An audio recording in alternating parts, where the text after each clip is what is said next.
கிறிஸ்துவின் அன்பானவர்களே, ஆண்டவரும் இரட்சகருமான இயேசு கிறிஸ்துவின் விலையேற பெற்ற நாமத்தில் உங்களை வாழ்த்துகிறேன். இன்றைய அனுதின உணவிற்காக கர்த்தர் நமக்கு கொடுக்கிற வார்த்தை சங்கீதம் 54 அதிகாரம் 7வது வசனம். அவர் என் எல்லா நெருக்கத்தையும் நீக்கி என்னை விடுவித்தார். என் கண் என் சத்துருக்களின் நீதி சரி கட்டுதலை கண்டது என்று இங்கே சங்கீதக்காரன் ஒரு வார்த்தையை சொல்கிறார். அவரோட துன்பத்தில், அவரோட நெருக்கத்தில், அவரோட கஷ்டத்தில் அவர் கர்த்தரை நோக்கி கூப்பிட்ட போது கர்த்தர் அவருக்கு பதில் கொடுத்ததை இங்கே சாட்சியாக எழுதுகிறார். என்ன சொல்கிறாருன்னா, அவர் எல்லா நெருக்கத்தையும் நீக்கி என்னை விடுவித்தார். நான் கடுமையான நெருக்கத்தில் இருந்தேன், கடுமையான பிரச்சனையில் இருந்தேன். இந்த நெருக்கம் என்னுடைய வாழ்வாதாரத்துக்கு ரொம்ப ஒரு இடையூறாக இருந்துச்சு. இந்த நெருக்கம் என்னுடைய முன்னேற்றத்திற்கு இடையூறாக இருந்துச்சு. அப்படிப்பட்ட நெருக்கத்தை அவர் விலக்கி என்னை விடுவித்தார் அப்படின்னு சொல்லி சொல்கிறார். அன்பானவர்களே, நம்முடைய வாழ்க்கையில் கூட பல சூழ்நிலைகளில் ஒரு நெருக்கமான ஒரு சூழ்நிலை வரும். எந்த ஒரு காரியத்தை நாம் எடுத்து செய்ய முற்பட்டு முயற்சி பண்ணி அதற்காக நாம் ஆரம்பிக்கிற போது பயங்கரமான நெருக்கம் ஏற்படும். பண நெருக்கம், பொருளாதார நெருக்கம், இடம் இல்லாமல் நெருக்கம், இப்படி பல சூழ்நிலைகளில் நமக்கு நெருக்கம் ஏற்பட்டு நம்முடைய முன்னேற்றத்திற்கு அது மிகப்பெரிய தடையை உண்டு பண்ணுகிறதாக இருக்கும்.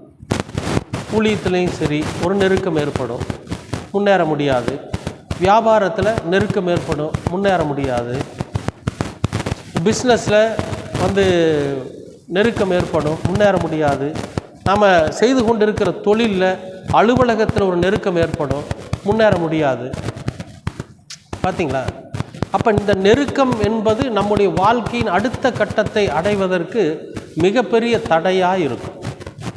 இப்போ ஆண்டவரோட சமூகத்தில் நம்ம என்ன நெருக்கத்தை நம்ம அனுபவித்து கொண்டிருக்கிறோமோ அதை கர்த்தரோட சமூகத்தில் நம்ம சொல்கிறப்ப அந்த நெருக்கத்தை விலக்கி, அதாவது நம்மிடத்திலிருந்து நீக்கி அதிலிருந்து நம்மை விடுவிப்பார்.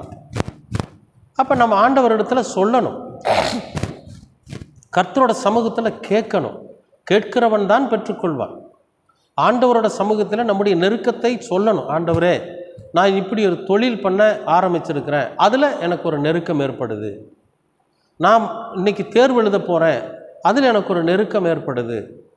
நான் ஊழியத்தில் இருக்கிறேன், என்னுடைய ஊழியத்தை எப்படியாவது நான் கொஞ்சம் அடுத்த கட்டத்திற்கு நகர்த்த வேண்டும் என்று முயற்சிக்கிறேன், ஆனால் ஒரு மிகப்பெரிய நெருக்கம் இருக்குது, நான் என்ன செய்யட்டும் என்று ஆண்டவரோட சமூகத்தில் நாம் நம்மை தாழ்த்தி அர்ப்பணித்து கேட்கிற போது அவர் அதற்கான வழியை நமக்கு காண்பித்து கொடுப்பார்.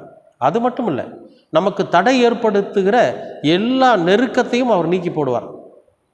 அப்போ நம்ம கேட்கலாம்ல ஆண்டவரோட சமூகத்தில், ஆண்டவரே, நான் இப்படி ரியல் எஸ்டேட் வியாபாரம் பண்ணுறேன், எனக்கு ஒரே நெருக்கமாக இருக்குது, எனக்கு ஒரு விடுதலை கொடுங்க, அந்த நெருக்கத்தை நீக்கி எனக்கு ஒரு விடுதலை கொடுங்க. அல்லது நான் ஒரு மளிகை கடை வச்சுருக்கிறேன், அல்லது ஒரு ஜவுளி கடை வச்சுருக்கேன், ஏதாவது ஒரு நான் தொழில் பண்ணிகிட்ருக்கிறேன் அப்படிங்கிறத ஆண்டவர்கிட்ட சொல்லுங்கள். இந்த தொழிலில் நான் முன்னேறாதபடிக்கு எனக்கு ஒரு நெருக்கம் ஏற்பட்டிருக்குது அப்படின்னு சொல்லி கர்த்தரோட சமூகத்தில் சொல்லுங்கள்.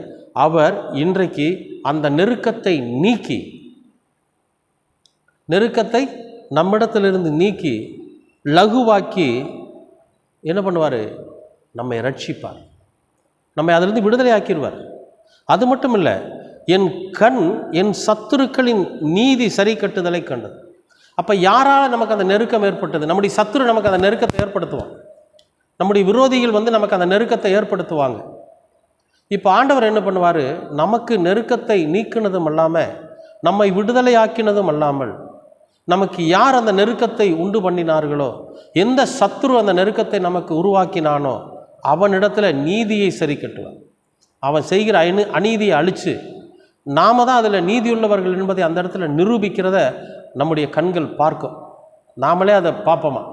அப்போ எப்படிப்பட்ட ஆண்டவர் பார்த்தீங்களா?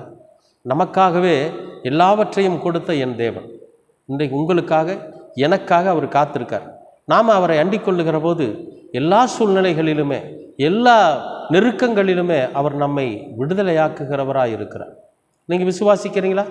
அப்போ ஆண்டவர்கிட்ட கேட்போமா, அன்பின் பரலோக பிதாவே, அருமையான நல்ல இந்த அனுதின உணவிற்காக நன்றி.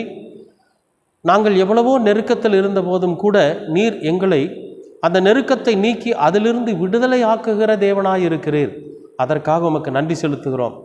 அது மட்டும் அல்லாமல் எங்களுக்கு நெருக்கத்தை உண்டு பண்ணுகிற அந்த பொல்லாத சத்துருவினிடத்தில் நீர் நீதியை சரி கட்டுவதை நாங்கள் பார்க்கவும் முடிகிறது. அப்படியாக நீர் செய்கிறதற்காக நன்றி. எங்களுடைய நெருக்கத்தின் இருந்து விடுதலை கொடுக்கவும், எங்களுடைய பாவத்திலிருந்து எங்களை விடுதலை கொடுக்கவும், எங்களுடைய அக்கிரமத்திலும் மீறுதல்களிலிருந்து எங்களை விடுவிக்கவும், உமது திருக்குமாரனாம் இயேசு கிறிஸ்துவை நீர் எங்களுக்காக இந்த பூமிக்கு அனுப்பினதற்காக உமக்கு நன்றி செலுத்துகிறோம். அவரே எங்களுக்கு எல்லாவற்றையும் போதித்து உம்மை நோக்கி நாங்கள் பயணிக்கும்படியாக வழிநடத்தி கொண்டிருக்கிறார். அதற்காகவும் நன்றி. தொடர்ந்து உமது கிருபை எங்களோடு கூட இருக்கட்டும். உமது திருக்குமாரனாம் இயேசு கிறிஸ்துவின் வழியாய் கேட்கிறோம் நல்ல பிதாவே. ஆமேன், ஆமேன், ஆமேன்.